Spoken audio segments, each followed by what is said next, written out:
Good morning and welcome to the Newport News Church of Christ. Glad you're online with us for our Bible study, and those who are in the audience with us. Certainly hope and pray that those that are on their way will make it here safely. I look forward to you studying with us today, looking at a principal story in the narrative of the life of Christ. And that is the story of the feeding of the 5,000. So we'll look at that in just a second. Looking at Jesus feeding the 5,000 this morning, we can go to our slides.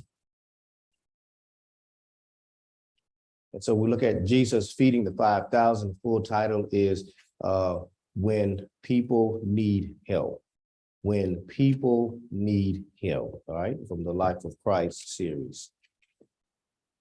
So we're looking at Jesus feeding the 5,000.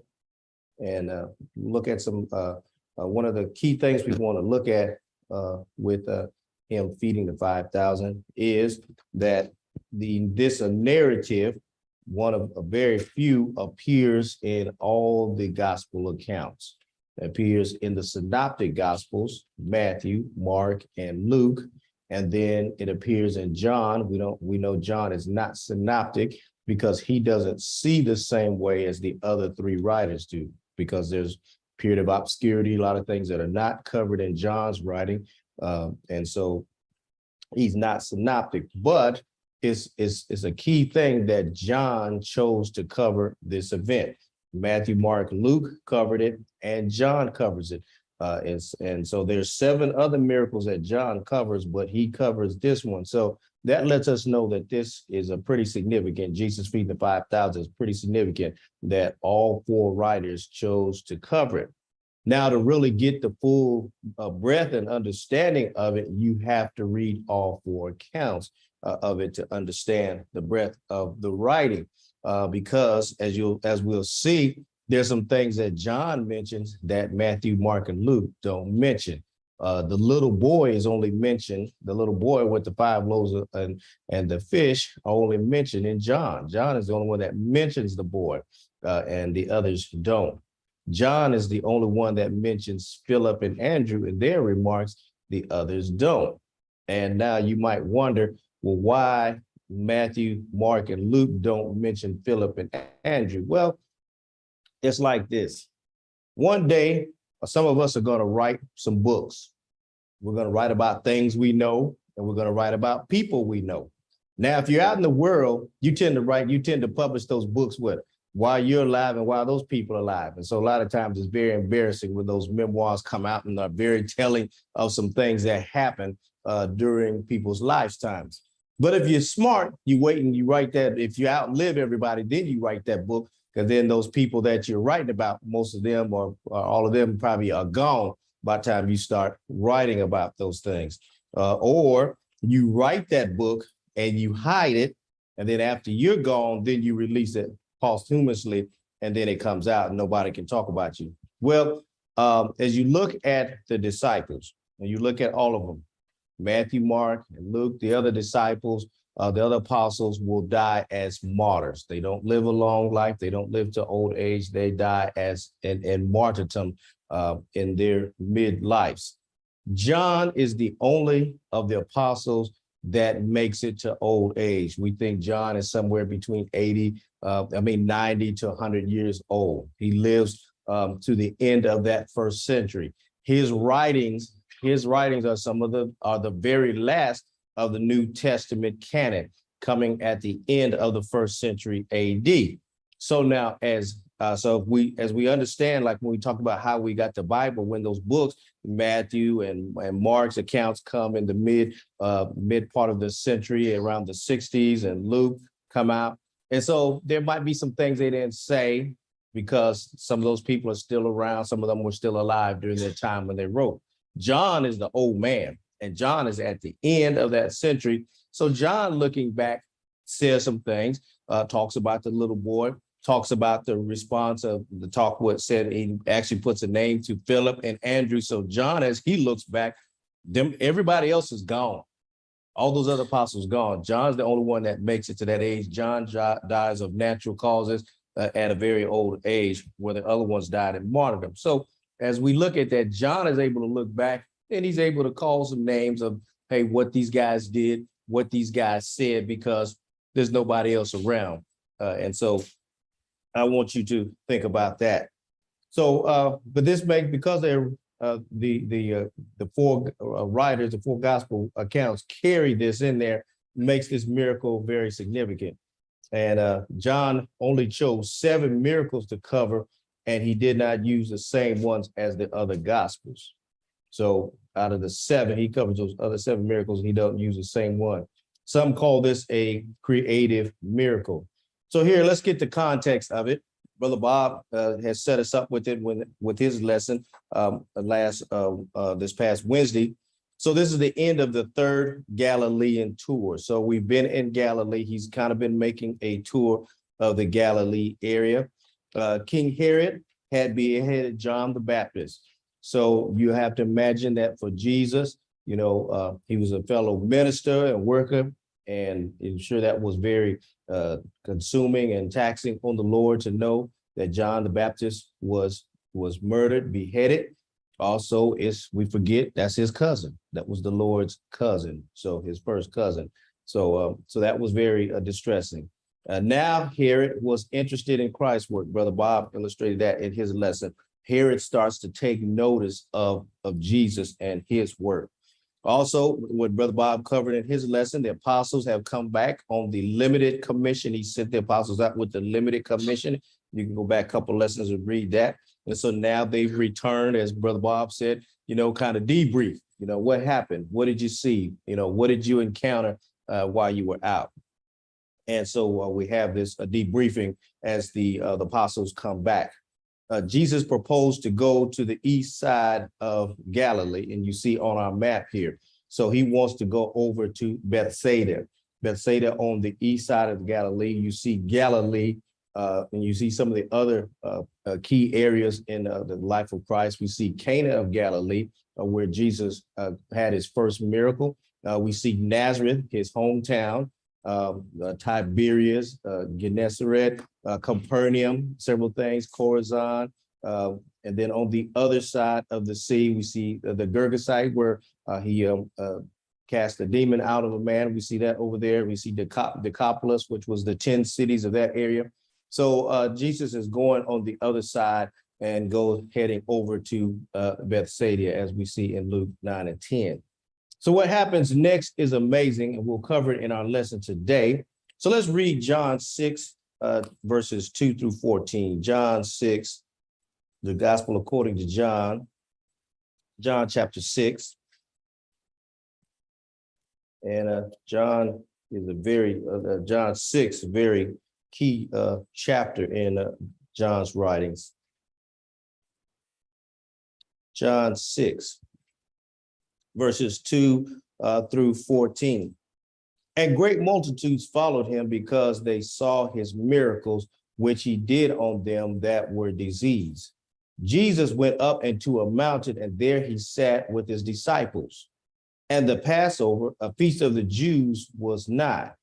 When Jesus then lifted up his eyes and saw a great company come unto him, he said unto Philip, whence shall we buy bread that these may eat? And this he said to prove him, for he himself knew of what he would do.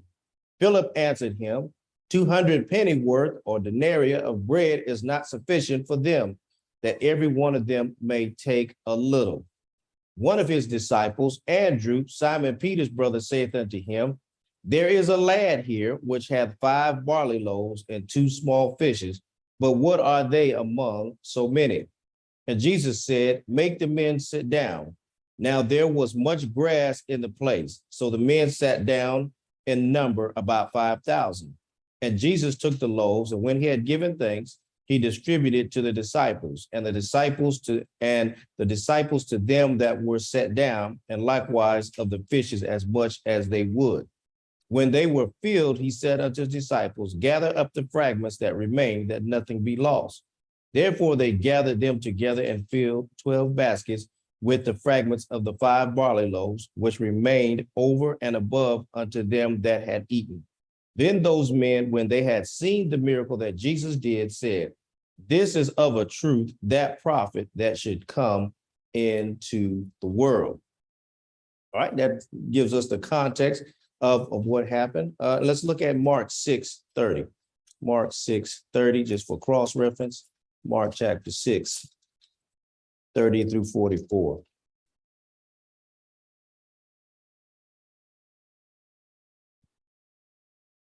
Mark says, and the apostles gathered themselves together unto Jesus and told him all things, both what they had done and what they had taught.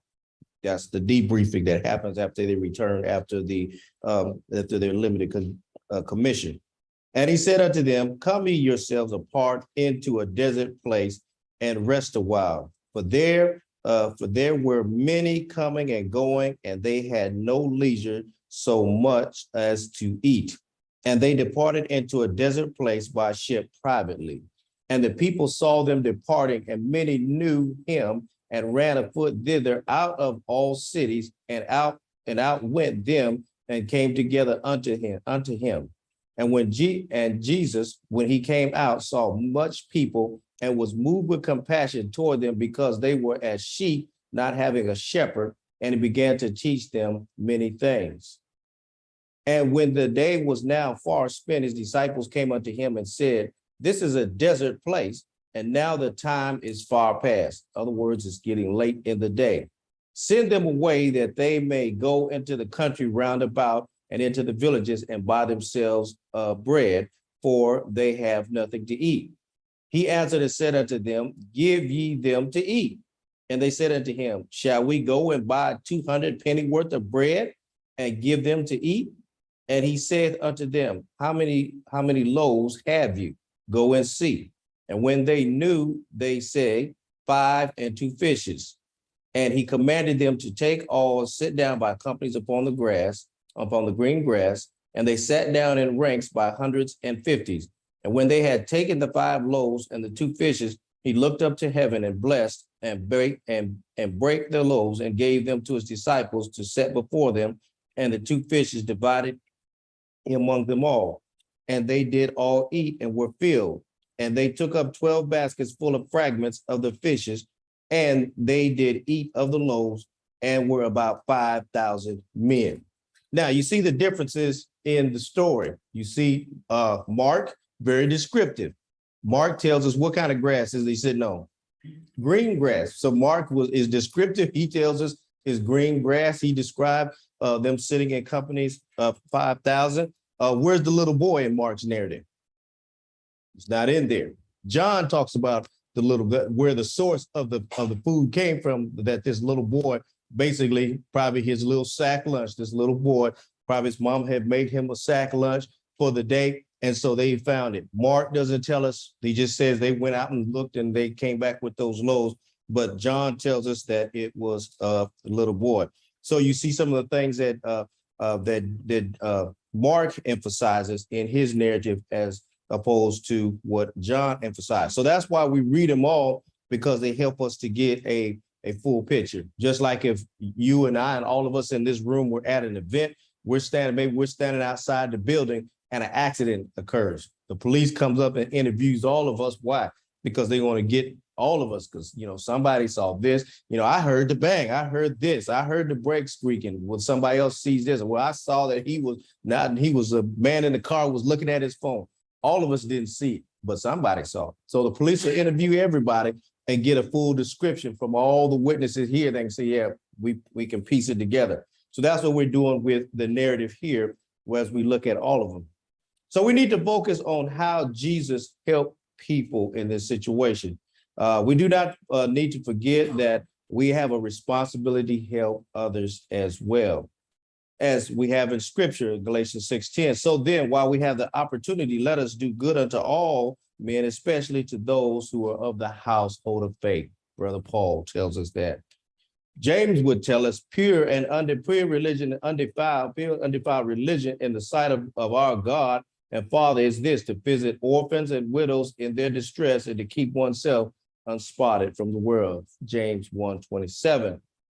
John would say in 1 John 3:17, but whoever has the world's goods and sees his brother in need and closes his heart against him, or John was, or the King James will read, closes his bowels of compassion, that's closing his heart. How does the love of God abide in him? How do you have the love of God if you close your heart, close your compassion to those who are in need? You don't have the love of God, because what? God is love, and Jesus came and is going to just demonstrate that to us, that he cared about people, that he cared about helping people. And we have here in Mark's text that Jesus, what was Jesus feeling as he looks at the crowd? Compassion. So let's set this up. So it's a busy time. The disciples have come back and they've been dealing with people. And so Jesus, he said unto them, come ye yourselves apart into a desert place and rest a while. So Jesus, we will see him after some busy times. What he do? He withdraw. He withdraw to get away from the press. And so Jesus is giving us something that probably we don't do. Probably as Christian leaders, Brother Dismute, we don't take enough time to rest. Jesus called disciples, come on, let's go out here. We need to rest. We need to recharge. Jesus will recharge. As we see Jesus, as you look at him operating, Jesus operates in many circles. A lot of times he's with what? Multitudes in the street. People just thronging him, pressing him, multitudes in the street. But Jesus will withdraw and get away into a smaller circle, and that of just the company of the 12, and then withdraw with them. But then sometimes even the 12 was too many, and he needed to get away and get out of that circle. So guess what? Remember when he went to Jairus's house, the only people he took with him was the three, Peter, James, and John. So he withdraw with them. Mount of Transfiguration, Peter, James, and John. One of the three times that Jesus withdraws with them three. So he would get away with those three best friends. But then even then, the three got too much for him. So what did he do? He withdraw away with his best friend, which was John, the beloved, the disciple that he loved the most. So he would withdraw with John. But even John, sometimes that's too much. Guess what? Just him alone with who? Talking to the Father. So you see these circles. Sometimes we need to just withdraw with some, with our closest associates. That's the 12. Then sometimes there's just some really close associates, 2 or 3. Then sometimes you just need to be with somebody who's just your confidant, your best friend. For those of us who are in marriage and in relationships, your significant other, your spouse, you withdraw with them. But then even sometimes you need some time to what? Just get alone, and it's just you and the Father, spending time with the Father. So Jesus needed to withdraw, and so he goes out into a desert place and rest a while. What's significant about the desert place? How many resources are in the desert? Very little. So that's significant to this story. They're in a desert place. They're not. Now you remember the Sermon on the Mount. The Sermon on the Mount happens on the other side. And so he goes up and kind of to a mountain, but kind of a plain, it's kind of grassy area. So he goes and withdraws into this desert place. Now, desert place, not much there. Mark says there's some green grass there, but not much else there will provide some food and some whatnot for them. And so he goes there privately, and the people saw. And so now he gets into a ship heading on the other side, but as you're sailing on the Sea of Galilee, as you would get into a ship and you would kind of sail around the coast, people are able to see the ship and see the boat that Jesus is in. And so people see them leaving and like trying to get away, trying to depart from the crowd. People see them, and what do they start to do?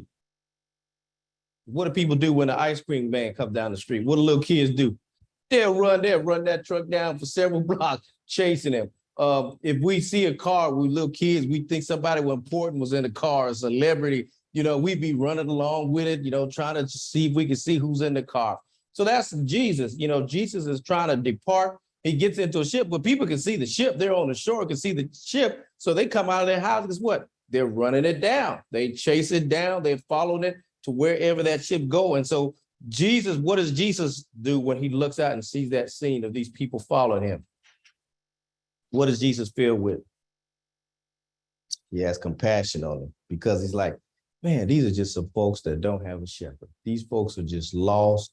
They're looking for something. Jesus knew these people had a need, and because as they saw him and they knew he was departing, they ran afoot out of all cities and outwent them and came together unto them.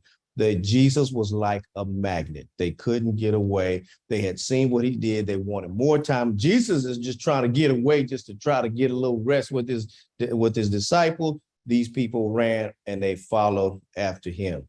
And so Jesus, when he came out and saw much people, he was moved with compassion toward them because they were as sheep, not having a shepherd, and he began to teach them. And so Jesus begins to teach them. A lot of times, as we'll see in the story, it may be convenient, like, send folks away. We don't have time, we need to rest. But Jesus realized, I may not have another opportunity to preach or teach to these people. And so Jesus, even though he's tired, even though he's had a compressed day, he's trying to get away, Jesus sees the opportunity that this might be the only chance I get to teach these 5,000. And so Jesus certainly will, is a man that will take advantage of opportunities like this so that he can do some good and to teach. All right, so let's go to our first section here. People do have needs. People do have needs. We recognize that people have needs and they need help. Jesus, one of the things, when the woman was going to, when one of the disciples, his estimation was the woman was going to waste this precious ointment on Jesus' feet, and so what was his excuse? Like, Lord, that could have been taken and, that could have been sold and, could have been put in the treasury, Judas, the poor you're going to have always. There are going to always be people with needs. There are going to always be people that have needs. As long as the world stands, there are going to be those who have, there's going to be those who have not. There are going to be needs. But sometimes there are those who may not need to be helped. Paul gives this wisdom in Thessalonians, in 2 Thessalonians 3 and 10. 2 Thessalonians 3 and 10. Let's go and read it.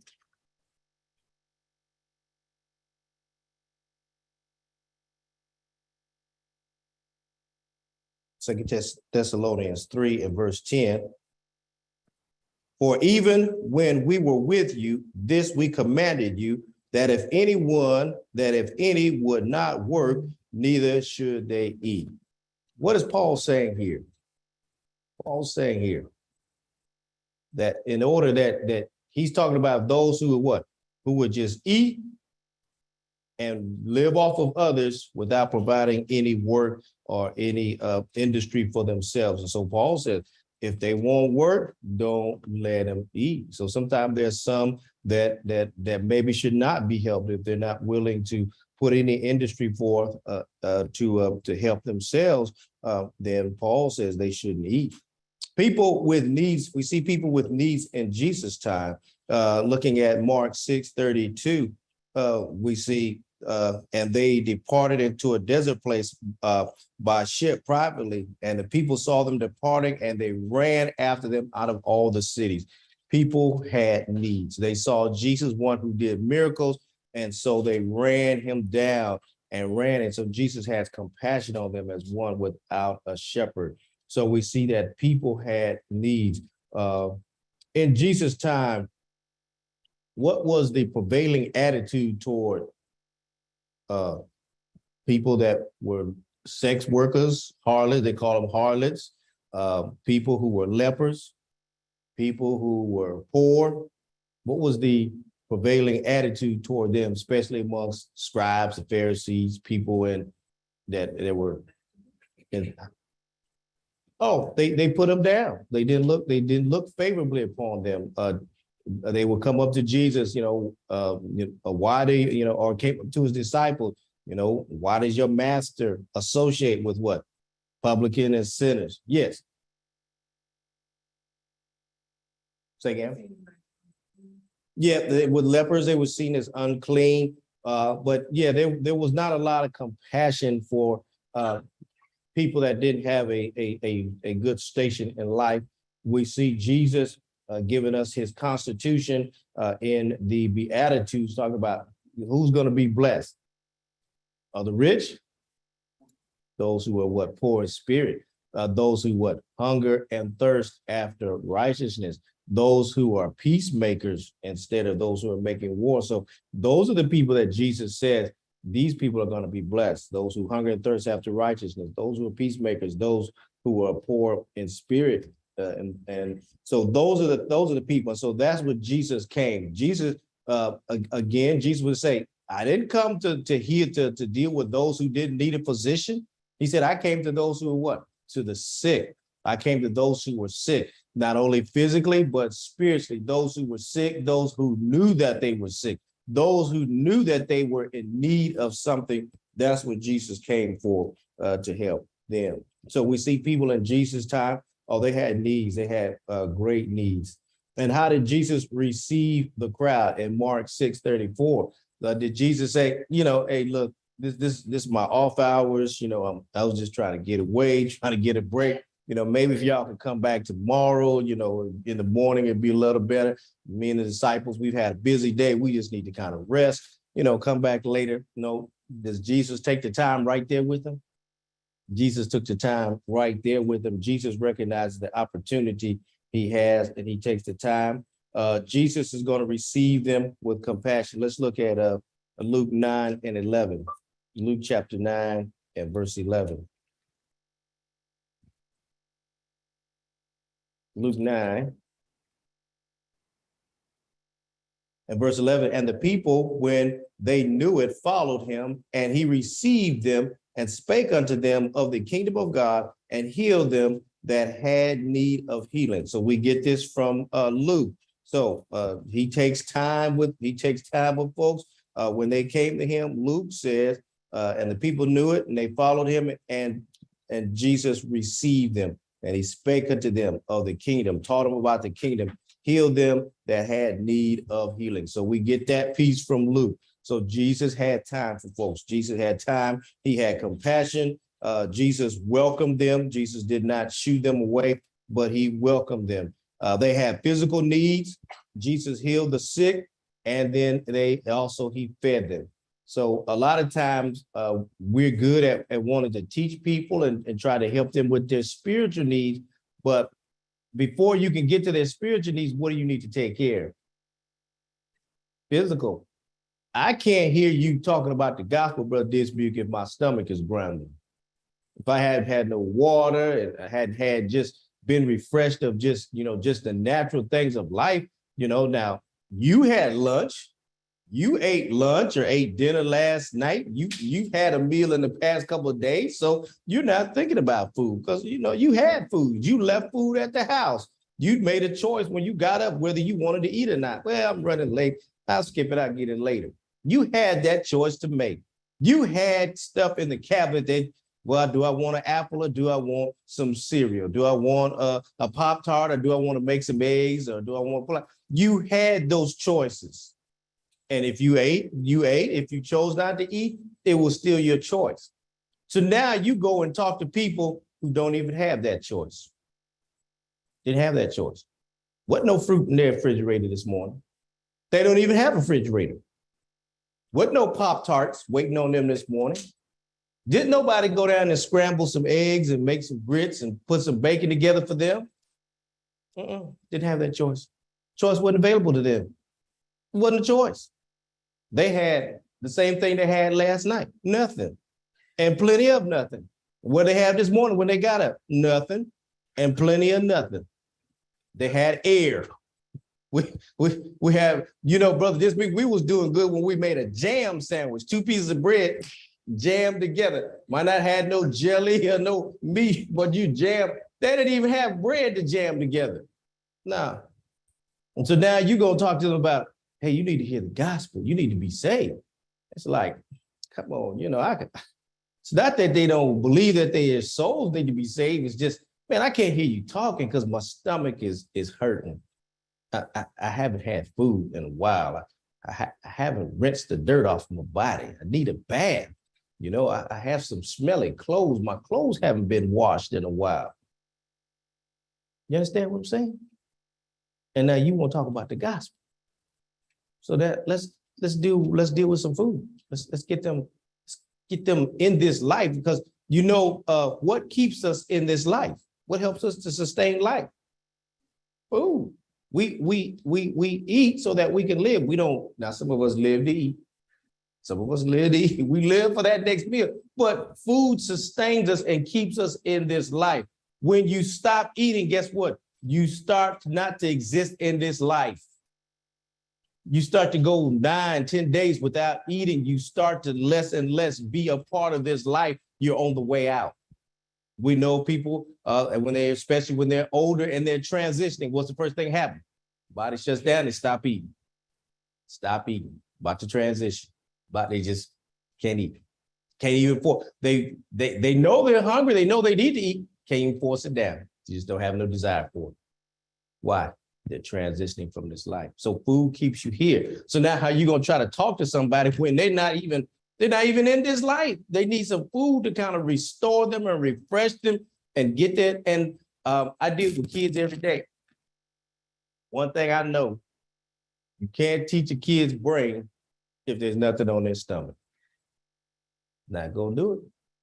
Not gonna do it. And so we have lunch and we have other things, but my students know when they're in Mr. Stevens' class, guess what I have in my cabinet? Snacks. Snacks. I have snacks. So sometimes I say, Mr. Stevens, I'm hungry. You got a snack? Go to the cabinet, get a bag of pretzels. I have cheeses. I have water in my, I have a little mini fridge. I have water. I have juice boxes, whatever I have. I go to the store, go to Sam's and load up on boxes, get those big boxes of the little sizes of this and just have it. Because a kid can't learn if his stomach, what's he gonna pay attention to? What I'm saying or what his body's telling him? Don't tell him what his body's telling him. So Jesus deals with the parent needs first. He deals with the physical needs. He saw their physical needs. He healed them, and then he's gonna feed them. They had spiritual needs, and he also taught them all day. People with needs now, do people still have needs today? Of course they do. They still have needs. They have spiritual needs. Jesus says what in Matthew 16:26, what will the profit of man if he gained the whole world, and lose his soul? We have need for food and clothing, James 2:15, and you can't shut yourselves off from the food and clothing and James 1:27, widows and orphans, taking care of the widows and orphans. That's a part of what we do. That's a part of what we do. And you know who knows that better than us? You know who knows that better than us? The world knows it. They know it better than we do. Why do they come to us? Why do people come to, they may not come for salvation, Brother Max. Why do they come to us for help? And they know God's people have care and compassion and sympathy. Well, they know God's people supposed to, let's put that, supposed to. They come to us because they know, how do they know that? They know that God's people, they know that God was love. They saw what Jesus did. And so they expect us to display and have that same attitude. That they come to us, they come to this church building, they be on the street, they come in here because we're this church and even a lot of other religious organizations, we're like a beacon. They come because they know this is where they can get help. They know that if we claim to be people of God, that we're supposed to be the ones that help them. They know it. We don't sometimes. The way we act, we don't want to help people, but they know that that's what we're supposed to be doing. And they don't have a problem, coming in here and asking for us. And a lot of times me and Brother Max will deal with people that other folks are what? Turned down. They've been all up and down this street, Jefferson. They've knocked on some other doors, but haven't gotten a friendly answer. Well, we'll do a little this if they do anything at all. But they come here looking to us, looking for help. So we have people that need help. We have the sick. Jesus dealing with the sick. Paul, we're talking about the bereaved in the Romans 12:15. Many others, Galatians 6:10. Take care of those, especially those of the household of faith. All right. So we have needs. So a lot of times in congregations, we depend on programs to help those with needs. And that's great if we're organized and have an organized program, but whose job is it to help? Each of us as individual Christians. A lot of times people see somebody and guess what they do? let me bring them to the church. Well, who ran into him? You did. You ran into him. At least, try to do what you can do first. Try to see maybe there's some need that you might be able to fulfill it. You might have what they need. You might be able to fulfill it. Now, if that need starts to get a little more than what you have, then you come to your brothers and sisters, and then we jump in and help. But a lot of people won't even help somebody. They'll just send them to the church. We'll go see the church and don't even help. Don't you know that God is going to judge us for that? Jesus said that if you did it to the least of them, you did it not unto me. Yes, sister back. Exactly. Good comment. Said we are supposed to be different, and that is our inroads to helping people when we do those type of things. Jesus would say, do not that we are to what? Give to others what? Without expecting something to be given back to in return, that we should help others and help those who can't give it back, who we know they can't give it back. We should help them. He said the sinners trade favors with those. Hey, I take you to lunch, you take me to lunch. He said they do that. They do that, exchange favors. He said, but you be different.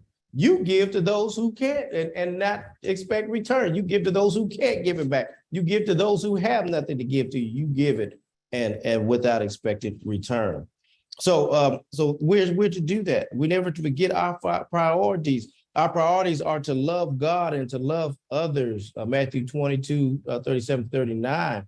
But whoever has the world's goods and sees his brother in need and closes his heart against him, how does the love of God abide in him? 1 John 3:17. So we are to love God, and love others as well. If someone says, I love God and hates his brother, John says he's a liar. For the one who does not love his brother whom he has seen cannot love God whom he has not seen. And this commandment we have from him, that the one who loves God should love his brother also. 1 John 4, 20 through 21. So we need to love others. Yes, Brother Bob. So James talked about this compassion, this type of faith. But it says, if you have in James chapter 2, says, what does a prophet, my brother? So a man say he has faith and not work in faith save him. And if a brother or sister be naked, destitute of daily food, and one of you say unto them, depart with peace, be ye warmed and filled, notwithstanding you give in none of these things which are needful for the body, what does it profit? So here it is our responsibility to do that. Because that, if we don't, that's questioning our faith. Yes. That's a part of us proving our faith, showing that that we have faith is by James said, show me that faith by thy works, that the things that we do prove that we have faith. All right, let's move on a little bit. Let's see how some avoid helping others. All right. When Jesus asked to feed the crowd, the apostles responded like we do at times by making excuses. And so we can think about what are some of excuses are. If we had a board, we could list them up here. But what were the apostles' excuses? First of all, we see we do not have the resources. We don't have the resources. Christ challenged Philip, as we read in John 6, 5, and 6, what are we going to do? He asked him, knowing that Philip didn't have it, but what? He asked him to prove him. What are you going to say? You're standing next to Jesus. He said, what are you going to do? First of all, do we have 200 denarii? Do we have 200 penny worth? That, that's what it would take to feed all them. He says, we don't have that. So he cries, challenge Philip. We look at Philip's actions and thoughts to come up with his response. The denarii was not enough. A denarii was a day's wages. After Jesus asked what was available, they knew how much food they had as well, 5 loaves and 2 fishes. All right. And so you look at what they did have available. What they did have available is so inadequate. You have to really understand what's so inadequate, that it's not even funny. So we look at loaves. What do you think about a loaf? You think about what? A big old loaf of bread. Or even if you would bake bread, in a bread pan, you'd have a bread loaf. What this board has is equivalent to probably some little crackers, some little bite-sized crackers. The 2 fishes are not like what brother, we were out at the picnic the other day. Brother William Alexander Williams, excuse me, cooking some nice white, and, had some nice fillets that long. What this boy had is more like sardines. This is this boy's snack. This is a snack. And on top of that, the loaf that he had, what's it made out of? What do we know about barley? What y'all know about barley? Excuse me. So barley is the cheap. There's wheat. You get wheat and you grind that up and you turn it into flour. Barley is provender for animals. They grow barley. It's animal feed. So this boy's loaves were made out of barley. What's that tell you about him? He's poor. Couldn't afford wheat.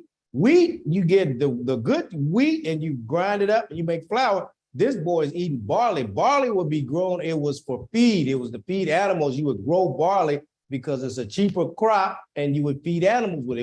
It was animal feed. So this boy with barley loaves let him know, probably coming from a poor family, that he had 2 loaves of barley and 5 loaves of barley and 2 small fishes. Probably they would, take fish and they would pickle them so that they would last. You would either smoke them in countries like Scandinavia, they smoke it so where it'll last, or pickle them so they would last. And so this is his snack.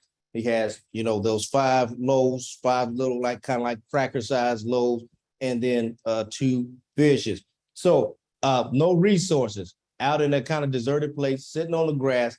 The day is long. The day has gone on. We're kind of toward the end of the day. There wasn't enough time to let all them people leave, go find something to eat, and go to one of the cities and find something to eat and then come back.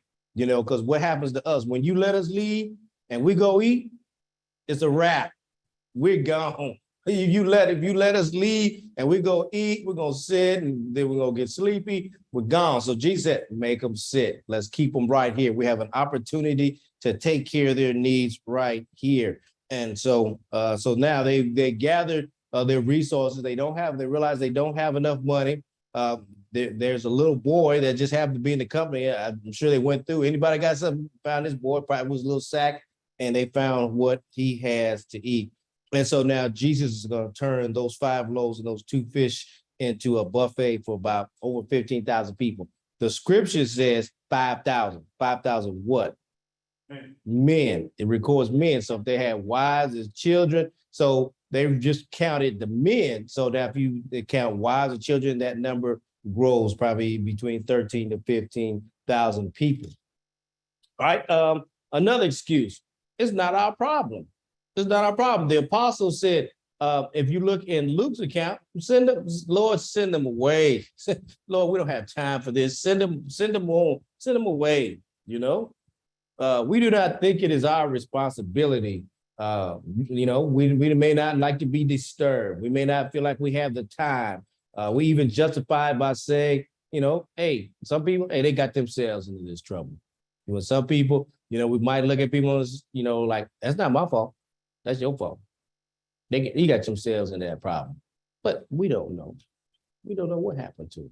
We don't know why people are there. We know all the things for certainty is they're there.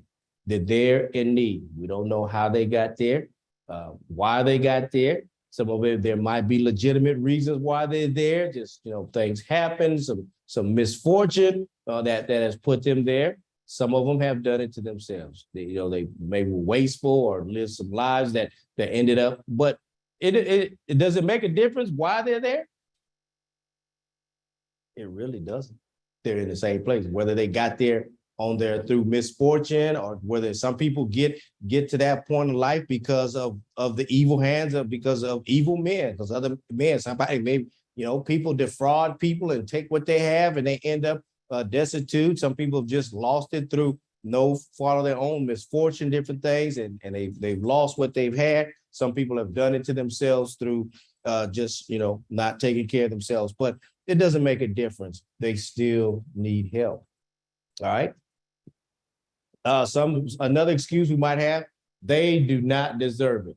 They don't deserve to be helped. The apostles could have analyzed the following: they are not here for the right reasons and just want to see the miracles. Now, does Jesus know and perceive in his heart why people are here. I mean, later on, he's going to reprove people, because when he says, you know, if unless you eat my flesh and drink my blood, and some people are gonna turn away. Jesus oftentimes realized people were there for the wrong reasons. Later on, he's going to reprove a crowd because they're like, show us a sign, or, you know, show us a miracle. And Jesus is going to realize, you didn't come to hear what I had to say. You just came for me to provide some food, or to feed them again, or show a sign. So, but Jesus knows that. Jesus knows that within himself. But Jesus knows that, hey, I have an opportunity to show something great here, to teach and to help these people. We look at in John 6:26, Jesus implies that they have the wrong motives in John 6:26. Even though Christ knew their motives, it did not matter. It does not matter who the person is we help. It matters because of who we are and whose we are. So it don't matter who we help. What matters is what? Who we are and whose we belong to. What? We belong to Christ. So that's why we help. You know, we don't have enough time to be investigators in the FBI. You know, will we ever help people that take advantage of us? Will we help people that maybe truly don't deserve it? Is that our job to determine that? To the best of our ability, you know, we will look at, but we just help.